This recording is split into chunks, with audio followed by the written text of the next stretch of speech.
بسم اللہ الرحمن الرحیم. ناظرین، وی لاگ نمبر ہے 94 اور آج کی یہ 5ویں قسط ہے خلاصہ تفسیر، جو اس سے پہلے ہم تلاوت کلام کر چکے ہیں. ناظرین، وی لاگ نمبر ہے 94 اور پیج ہے 69. معارف القرآن جلد نمبر 2، سورۃ آل عمران نمبر 3 اور آیت نمبر ہے 51. ناظرین، قرآن کریم کا ترجمہ، تشریح اور تفسیر ہم آپ کے سامنے رکھ رہے ہیں. اس کتاب کا ٹائٹل ہے معارف القرآن جلد نمبر 2، سورۃ آل عمران سے لے کر سورۃ النساء تک، پارہ نمبر 3 رکوع نمبر 9 سے لے کر پارہ نمبر 6 اور رکوع نمبر ہے 4. ناظرین، رائٹر ہیں اس کتاب کے حضرت مولانا مفتی محمد شفیع صاحب عثمانی رحمۃ اللہ علیہ، جو کہ مفتی اعظم پاکستان ہیں. نحمدہ ونصلی علی رسولہ الکریم. بسم اللہ الرحمن الرحیم. خیرکم من تعلم القرآن وعلمہ. بہترین لوگ وہ ہیں جو خود بھی قرآن پڑھیں، دوسروں کو پڑھائیں، سکھائیں اور لکھائیں. تو سراپا نور ہے، خوش تر ہے عریانی تجھے، اور عریاں ہو کے لازم ہے خود افشانی تجھے. ہاں نمایاں ہو کہ برق دیدہ خفائش ہو، اے دل کون و مکاں کے راز مضمر فاش ہو.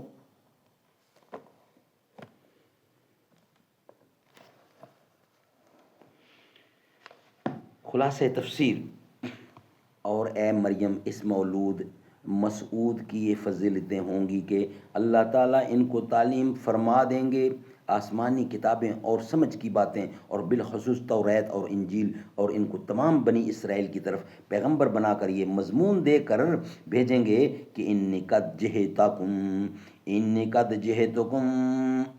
سے لے کر مستقیم، یعنی میں تم لوگوں کے پاس اپنی نبوت پر کافی دلیل لے کر آیا ہوں. وہ یہ کہ میں تم لوگوں کے یقین لانے کے لیے گارے سے ایسی شکل بناتا ہوں جیسی پرندہ کی شکل ہوتی ہے، پھر اس مصنوع شکل کے اندر پھونک دیتا ہوں، پھونک مار دیتا ہوں، جس سے وہ سچ مچ کا جاندار پرندہ بن جاتا ہے. خدا کے حکم سے ایک معجزہ تو یہ ہوا، اور میں اچھا کر دیتا ہوں مادر زاد اندھے کو اور برس کے بیمار کو، اور زندہ کر دیتا ہوں مردوں کو. خدا کے حکم سے یہ تیسرا معجزہ ہوا. اور میں تم کو بتلا دیتا ہوں کہ جو کچھ اپنے گھروں میں کھا کر آتے ہو اور جو گھروں میں رکھ آتے ہو، یہ چوتھا معجزہ ہوا. بلا شبہ ان معجزات مذکورہ میں میرے نبی ہونے کی کافی دلیل ہے تم لوگوں کے لیے، اگر تم ایمان لانا چاہو. اور میں اس طور پر آیا ہوں کہ تصدیق کرتا ہوں اس کتاب کی جو مجھ سے پہلے نازل ہوئی تھی، یعنی تورات کی، اور اس لیے آیا ہوں کہ تم لوگوں کے واسطے بعض چیزیں حلال کر دوں جو شریعت موسیٰ علیہ السلام میں تم پر حرام کر دی گئی تھیں. سو ان کی حرمت میری شریعت میں منسوخ ہوگی. اور میرا یہ دعویٰ نسخ بلا دلیل نہیں ہے، بلکہ میں ثابت کر چکا ہوں کہ میں تمہارے پاس نبوت کی دلیل لے کر آیا ہوں، اور صاحب نبوت کا قول دعویٰ نسخ میں حجت ہے.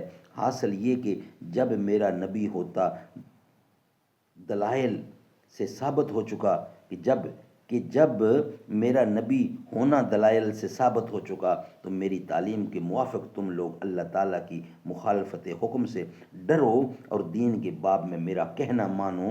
اور خلاصہ میری دینی تعلیم کا یہ ہے کہ بے شک اللہ تعالیٰ میرے بھی رب ہیں اور تمہارے بھی رب ہیں. یہ تو حاصل ہے تکمیل عقیدہ کا. سو تم لوگ اس رب کی عبادت کرو. یہ حاصل ہوا تکمیل عمل کا. بس یہ ہے راہ راست دین کی، جس میں عقائد و اعمال دونوں کی تکمیل ہو. اسی سے نجات و وصول اللہ میسر ہوتا ہے. سبحان اللہ. ناظرین، آج کی 5 قسطیں مکمل ہوئیں، یعنی کہ ویلاگ نمبر 94 بھی کمپلیٹ ہوا. انشاءاللہ نیکسٹ کل نئے ویلاگ کے ساتھ حاضر ہوں گے. آج کے 5 ویلاگ الحمدللہ کمپلیٹ ہوئے. یا اللہ یا رحمان یا رحیم یا کریم عرفہ ہو اعلیٰ نام تیرا، کن فیکون ہے کام تیرا، ذکر ہے صبح و شام تیرا، لا الہ الا اللہ، لا الہ الا اللہ، لا الہ الا اللہ۔ سانپوں کی تکرار میں اللہ، روح کے نازک تار میں اللہ، پھولوں کی مہکار میں اللہ، چڑیوں کی چہکار میں اللہ، گلشن میں گلزار میں اللہ، چمن میں لالا زار میں اللہ، دریاؤں کی دھار میں اللہ، صحرا میں کوثار میں اللہ، چوٹی پر اور غار میں اللہ، مسجد میں بازار میں اللہ، مومن کی تلوار میں اللہ، غازی کی للکار میں اللہ، ایک تارے کی تار میں اللہ، مقتل میں اور دہر میں اللہ، کٹیا میں دربار میں اللہ، پتوں میں اشجار میں اللہ، روحوں کے اقرار میں اللہ، سوچوں کے انبار میں اللہ، اپنوں میں اغیار میں اللہ، یا اللہ ہو یا رحمان، یا اللہ ہو یا رحمان، یا اللہ ہو یا رحمان۔